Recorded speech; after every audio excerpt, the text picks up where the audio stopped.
So I'm going to talk about the illusion of the state, or pretty much that the state doesn't really exist. We do have this website here, Readings and Friends started it. It's pretty much dedicated to breaking down that illusion that we're taught, that the state is, the U.S. government and all this, these fictional creations that don't exist physically.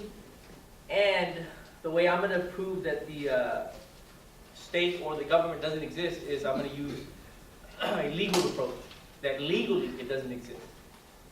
So on this website we have links there. One thing I do want to mention here is I got this, I'm not sure who made that statement, but it says, we don't have to fight to be free, we just have to refuse to serve. Because right now we serve the state. Some people think of in terms of wanting to fight a revolution, but we don't have to go that far. We just have to refuse to serve. And this proof that I'm going to show you guys is on the website. I think if you go to the bottom, except here it's kind of slow, so somewhere down here, it just there's a. It says here it's does the United States really exist? And then you can just click on there, and you have the this outline that will be there. It says, does the United States federal government really exist? The United States federal government is made up of 50 so-called states, right? We all would agree with that, right? So, thus, the existence of the states is necessary for the existence of the United States. So if there's no states, we cannot have any United States. Now, using legal dictionaries, these are not my definitions. These are legal definitions. You can go online, you can find, or go to Barnes and Noble. They have legal dictionaries there, or legal library, whatever. These are the definitions of some of the things here. It says a state is a body politic or society of men united together for the purpose of promoting their mutual safety and advantage by their combined strength, occupying a definite territory and political organization organized under one government. And then it gives you the court cases where they've determined what the legal definition of a state is. Most of us think that the state, when we talk about Texas or the state of Texas, we connect that with the ground. But we have to be able to separate the ground from the state, because the ground or the state is not the ground.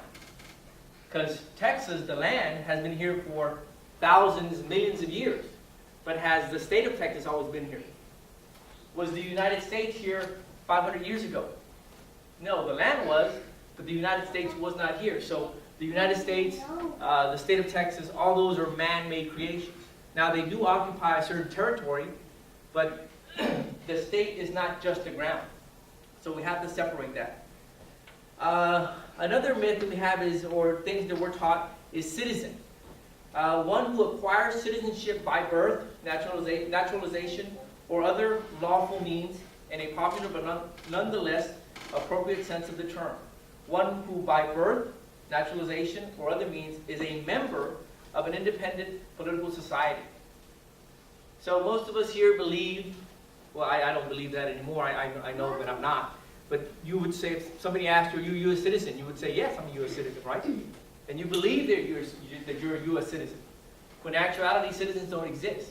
Again, we can't connect the word citizen to people, because when we talk about people, we're talking about human beings. Citizen is not just people, right? You can be someone, a person, but that doesn't automatically make you a citizen, right? So that's the definition of citizen. And then we have the definition of citizenship. The privilege of a membership in a political society implying a duty of allegiance. So when we see the word duty, is that a choice? That's not a choice, right? And I'm sure most of us grew up, pledge allegiance to the flag of the United States. I remember doing that when I was a kid. I didn't even know what allegiance meant. Yet they had me pledging allegiance to the United States. Right? Some of you guys maybe still do the Pledge of Allegiance. I don't know. So it says, the privilege of a membership in a political society implying a duty of allegiance. So duty means you don't have a choice. On the part of the member, that would be us, right? We would be the members. And a duty of protection on the part of the society. So as a citizen, I pledge allegiance to the United States, to Texas, or whatever. And in return, what do I get? Protection. Now again, it says duty. So does duty mean you have a choice? Or does duty mean they have a choice? No, they have to protect me. If they're not protecting me, then they have no duty to protect, right? So according to the definition, and this is their definition, this is not my definition, I didn't come up with this definition, I just got it from Ballantyne's Law Dictionary.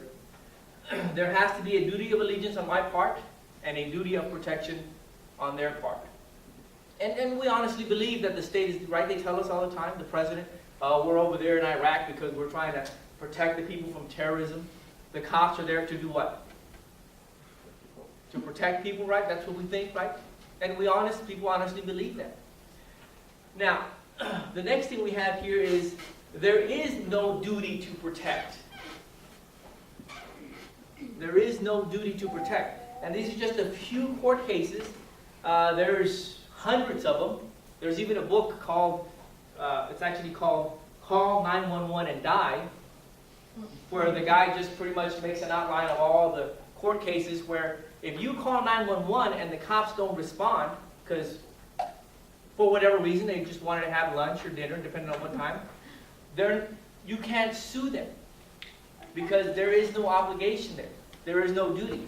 And if you read some of the court cases here, we have South versus Maryland, and it's got the legal citations there if you know how to do all that or whatever.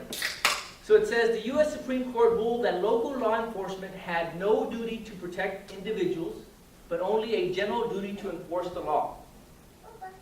If you look at the other one, we have official police personnel and the government employing them are not generally liable to victims of criminal acts for failure to provide adequate police protection. This uniformly accepted rule rests upon the fundamental principles that a government and its agents are under no general duty to provide public services, such as police protection. And when they prosecute people, and you may have watched on the news that that they're prosecuting on behalf of the state to protect the people, right? Well, they're not even obligated to do that by law. If someone kills a friend or a member of your family, have you been protected? Or have they been protected? Let's say you have a loved one. They get murdered by me, let's say. So obviously they didn't get protected, right? They've been paying for protection, right, supposedly. Can you sue the police department or the state because they failed to protect your loved one? You can try, but you're not going to win. Can you sue if they steal your car? Again, you can try, but you're not going to win. They're going to dismiss the case. Because why? Because they're not obligated to protect you. There's no obligation there. Now, if you read certain court cases, they'll tell you that the reason you pay taxes is for protection. But that's just PR, that's just public relations. That's just to do what? To keep us paying. So whenever you hear the president or whoever saying we're doing this to protect the people, it's a flat-out lie. How do I know it's a lie? Because they have no duty to protect. Whenever the FDA comes out and says that they're there to protect the citizens, I know it's a flat-out. I don't have to go beyond this to tell me that they're lying. Because how many times have we heard that there's a drug in the market, right? Who approved it? The FDA. And then what happened? 6 months later, oh, the FDA takes it off the shelf because it's dangerous? Well, why did you approve it in the first place? Because obviously there's some money some transactions there that's taking place, right? Obviously, who really runs the so-called government? Those that pay them freely. Who pays the government freely? Well, those that have the money, right? Pharmaceutical companies, banks, large corporations. They have lobbyists up there in Washington or whatever, and they influence the politicians with their pocketbooks to get certain laws passed, certain regulations. That's the funny thing, that you've got, let's say the oil spill, right? There's regulations in play to take care of all this stuff, right? And we think that, oh, the people are the ones that make these regulations. No, it's not us. The same company pays the politician to pass the regulation. So who's really creating the regulation? The same companies that have the money, right? So that's just a second one. There's another one here. I highlighted, of course, the part where it says, it does not require the federal government or the state to provide services, even so elementary a service as maintain law and order. So there is no duty to protect. So if there's no duty to protect, let's continue here. It says, thus, if there is no duty to protect, then there is no duty of allegiance. Right? If they're not obligated to protect me, then I'm not obligated to, pledge my allegiance. I pledge to give you money. Well, I'll explain a little bit about what paying taxes really means. So it says, without a duty of allegiance and a duty of protection, there are no citizens. So you can't be a citizen. Because there's no duty of protection, there's no duty of allegiance. So how can you be a citizen? They don't exist. So if there's no citizens, then there's no states. And if there's no states, then there is no United States. Now, there is, however, a group of men and women that call themselves the United States federal government, right? And they provide their services how? At the point of a gun. Because you have to pay for their services, don't you? We always say, we say the word pay, we say we pay taxes, right? But how many people really, what does it mean to pay? If I'm selling you something, right, then you freely give me the money and I freely give you the product, right? Do you have that choice with government? No, they take it, or they take your property, or put you in a cage, or they risk your life. That's how government obtains anything. Everything they have is stolen. Everything they have is stolen. So this is just one way of showing that there is no state. Now again, we got to separate the physical, which is the people, right? Because there is people that call themselves the United States government. There is people that tell us what to do. But the illusion, this thing that we owe the authority, right? No, we the people. It's about we the people, right? No. The Constitution. It's just distraction. Politics is just distraction. Whether it's Democrat, Republican, who cares? Who cares if there's a Republican or a Democrat or whatever party?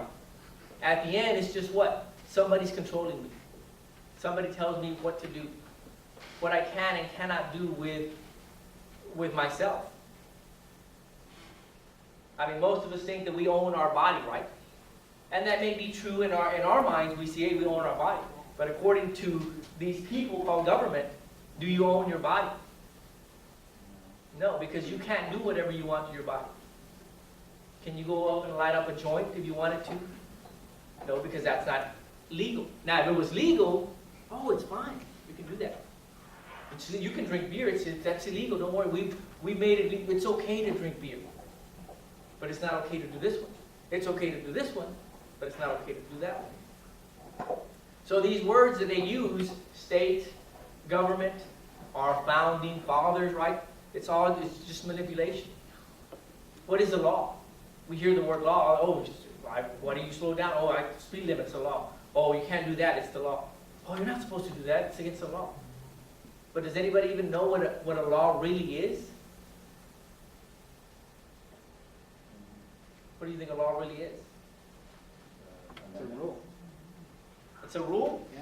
Well, I can make a rule. It's a federal or state rule. A law is nothing more than an opinion backed by a gun. Right? That's all it is. It's just somebody's opinion, right? Whose opinion? The politician's opinion. How many here respect politicians? Yeah, we listen to them all the time, right? And we go to them, right? They say, write your congressman. What is he going to do? He doesn't care about you. He doesn't represent you. We're taught that they do represent us, right? Does he act on your behalf? He says he does, but he doesn't. It's all just an illusion there. So this is just one way. In a few cases, I do want to point out that you can just simply Google the words "no duty to protect," and I have some links here to where I just typed in Google. I just typed in "no duty to protect," and then you see a whole bunch of cases and so forth where it's where you can find that there is no duty to protect. And remember, police is government, right? The military is government. The prosecutors prosecuting on your behalf is government. Any questions here? So the only way that this could ever get fixed is if the whole world comes down and we went back to TPs. TPs. No, we don't have to go. We don't have to go to that level. I mean, we're in a state of technology where why would we want to destroy the technology? Oh, yeah. Technology is not bad. It's not bad. It's just how we use it. I remember I read an article and I put on there where they were talking about nuclear weapons and how dangerous it is or whatever. And a nuclear weapon nuclear power isn't dangerous in and of itself. It's man's use of it that makes it dangerous. I mean, I'm sure it has its benefits if we use it correctly, or we can get to a better technology or whatever. But it's always man who uses it and what men use it. Not everybody. I'm not willing to fire a nuclear bomb, no matter what someone thinks on some other side of the world. But some people are, right? And these people we call what? Psychopaths, right? If someone's willing to kill someone just to force them to do something, we call them psychopaths, right? I call them the army. Politicians, that's what they are. They're willing to go to that level. And the system creates that behavior. How do you use technology to fix that? How do we use technology to fix that? Well, first we have to change the mindsets of the people. Not about like the technology, To fix, well, you can use technology for just about anything. but to fix politicians. To fix politicians? Yeah. Well, I mean, it's. What we need to That's do is more we need to make them obsolete. We need It's to more rem- psychology. we need to remove human opinion from decision making and policy making. I understand that. Right now what we have is we have a small group of people that control everybody, right? So the thing I keep hearing is technology, but, Right. but where is technology? Yes, let's have the Venus project and show them the technology. That's what this is all about. It's about a project that a scientist started there in Venus, Florida, and he made this whole technology project of how to fix all these problems. First, we have to eliminate borders. No more countries. One whole world. Well, there is no countries per se. We think there is no nations. Because again, in order for there to be a nation, again, we will always want to connect, we tend to connect the word nation with the land or the people. But it's more than that. There's those obligations. There's that duty of protection in return for a duty of allegiance to make someone a citizen. If that's not there, you're not a citizen. No matter what you believe. Now, when I drive around, when I cross that checkpoint, I have to pretend to be a citizen, and I got to tell that guy that I am a U.S. citizen. Otherwise, he's going to think I'm crazy. Even though I know they don't exist. But I've got to pretend. Now, the questions that you're asking is you want to use technology to fix a politician or whatever. I guess it depends on the way you use the word technology. Even just a new advancement in psychology or something I would consider some kind of technology. But it's all about behavior, right? I mean, if I'm trying to teach him something, right? Yeah. And I can't get to him, and then I go home and I study and I come up with a new way, unless then I come and I teach him, then I've improved my method, right? And isn't that what technology really does? Just improve, now whether it's internal or not. The word technology, what does it really mean? Does it mean physical, tangible stuff, Frank? Or what would you say? Technology is the use of tools, really. That's what it ultimately means. But we could use tools as like a teaching method. Mhm. We consider It's it a tool also. anything artificial that allows us to do something beyond our own capability as a human being. It doesn't have to be a computer. It doesn't have to be. So I could come up with a new way of teaching someone a topic. So I've advanced it. I guess we could call it technology if we wanted to. Right. That's another thing with the language that we use. You say the word freedom. I say the word freedom. I'm talking about a different definition of freedom, and you're talking about a different definition of freedom. Even though we're talking about freedom, and we start arguing, why are we arguing? Because your definition is different from my definition. Instead of stopping and saying, okay, what does your definition mean? what is freedom to you? And then I tell you what freedom is to me, and then we say, oh, okay, well, let's come to an agreement to where we can say, well, let's say freedom is this, and then we can travel. One of the more important things to address your topic of what does the technology solve? The reason we have these so-called governments is to help mitigate problems with resource access, right? People need a Foreign place. affairs and stuff like that. People need a place to live. They need stuff to eat, and they need to be protected from the elements, etc. like that. And so we developed these over the years. We've developed these things like code, like you have to build buildings this way, and you have to make food this safe, and you have to do all these things. And instead of using technology, what it turns out is that these systems are influenced by opinion and greed and monetary systems like that. So what we can do is we have the capability now. We have the ability to churn out abundant food, and we can build proper housing that doesn't have to be worried about fireproofing. We can make transportation systems that are safer.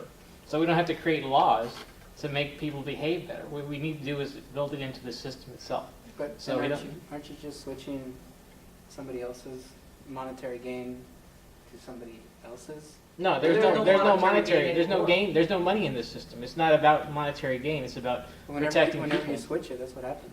No. That's No. only in the context of changing one false authority for another false authority. What we do is we recognize the only authority is nature itself, the natural laws of the universe. But somebody Well, has to pay for that. Excuse me? Somebody has to pay for that. Pay for it in Well, in what sense? if we weren't in a community, right? Yeah, no, like he was saying, And there like, was no switching money. houses from one way of building to another. Oh. That's, like No, but somebody's going to be making a profit off of that. No, not necessarily. If we understand, money is an illusion, right? It's an idea. It's not a real thing. Okay, that's the base thing we have to get across. Is money is an idea that people use to get other people to do things that they wouldn't necessarily want to do. All right. If that's because we have an altered value system, we value money over people, and once we have the people at the center of our understanding and focus and of our values, then we realize money is unnecessary because we can produce with our technology abundance for all people, and we don't have to work, we don't have to labor under these false delusions that do make us do these terrible things. I think also the idea on a little simpler level, the idea of, like you're saying, somebody has to pay for it, but that's only because somebody wants the monetary gain, and that's why we're made to pay for things, but the resources are here, like, But we you can't can get them because they're still not free. get stuff without money, But the restriction that we have is the control. We're being controlled. We don't have access. People don't have access to the things that they need. Well, somehow we have to withdraw the support from the system we now have. Somehow, either by providing. I know we've talked, and I talked to Edgar about trying to get some hydroponics going, so that we can start growing our own fruits and vegetables, right? And if it works well, then we can start giving to people, teaching people how to do that, and we start withdrawing the support from the system. So we limit the amount of money that has to go out of our pockets to buy the food. So now we need less money to continue our sustainability. Because remember, the money we use right now, it keeps losing value. Yeah. So today I can buy a pound of tomatoes for $5. Next year, it might be $10. But if I'm growing them myself, it takes the same amount of work for me to grow this many tomatoes now. Next year, it's going to take the same amount of work to grow the tomatoes. Unless I come up with a new way where it shortens my work. Right. But see, but in order for me to make $5 right now, I've got to work so many hours. In order for me to make $10, I've got to work more hours. So now I'm working this many hours to buy $5 worth of food. Next year, I got to work twice as much to buy the same amount of food, because the money just keeps losing value. I heard that someone up there in the big office, they want to start taxing people to have certain vegetables grown in their own yard. Yeah. And they can't. Yeah, you can't. grow Yeah, them. they want to tax individual growers now for things anything they grow in See, their personal garden. What we need to do as a group is we need to start ignoring these people as a group. Individually, we may not do much, but can you imagine if a large, let's say we all start growing vegetables in our backyard. So as a group, if we ignore these people, what can they do? Can they lock everybody up can they prosecute everybody? They don't have the manpower. They don't have the manpower. That's what happened with prohibition. I mean, with alcohol. What happened with alcohol is that everybody drank, right? The judge, the prosecutors, the cops, they all drank. So here I am, being prosecuted for having or selling or drinking alcohol. You guys are my jury, right? You guys drink. Are you going to prosecute me? Probably not. So they weren't able to convict anybody on the possession of alcohol. So eventually they just said, well, I mean, why are we going to be prosecuted? Let's just repeal the. But what did they do? Remember, this is their decision. What was the result of prohibition? Organized crime. So who caused organized crime? Those people up there who are trying to tell us how to run our lives. Right? Maybe, I'm not saying we would not have organized crime, but maybe it would have been a much slower process if we would have never, outlawed alcohol. And like Frank was saying, we can, or I don't know how familiar you guys are with the movement, but you don't have to pass a law to get people to stop drinking. You just have to engineer the safety into the system. I mean, right now we have technology. I think Mercedes has a car that'll keep you from hitting somebody, right? But now, who probably needs? They can obviously afford the hit, right? We can, but see, even though they have that technology there, you're the millionaire. You got your Mercedes. I'm the poor guy, my diesel, because I'm a farmer or whatever. I can't afford to maintain my truck. So when I get to the red light, my truck doesn't stop, and I pick up that brand new Mercedes, killing you. So what use is all that technology for you if I don't have access to it? So we got to make sure that everybody has access to. We got to make sure that everybody's car or the cars that are out there or the transportation is safe for everybody. I don't know if you remember that train in Washington, the one that crashed maybe about 2 years ago, right? There was a failure on the brake system, and I think they had the driver or whoever, the conductor, whatever. He's got a brake system. It doesn't work. There's an emergency. The emergency doesn't work. But why do they only have those two? Because that's all they can afford, right? If you keep up with the movement or you pay attention to the way these people think, why not build 7 things in there? So if the first one, you're still protected. Because who's the most important thing in the society? If you start researching the Venus Project, the Zeitgeist movement, you'll see that the most important thing is the human being. And the environment that sustains it. And the environment that's, well, in order for us to keep ourselves alive, we've got to maintain the environment and we've got to follow natural law.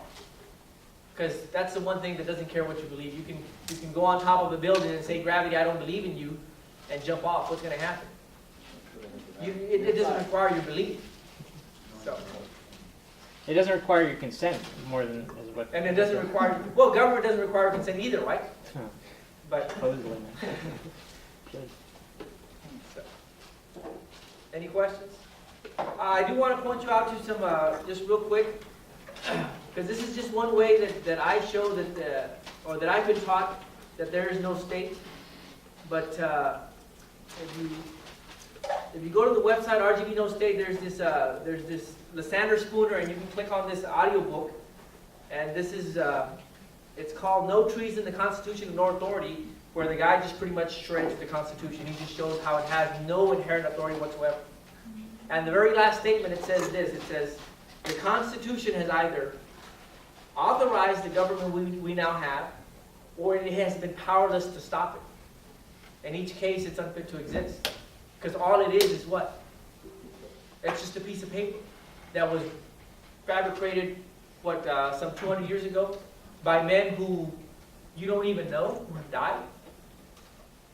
Yet they govern our lives.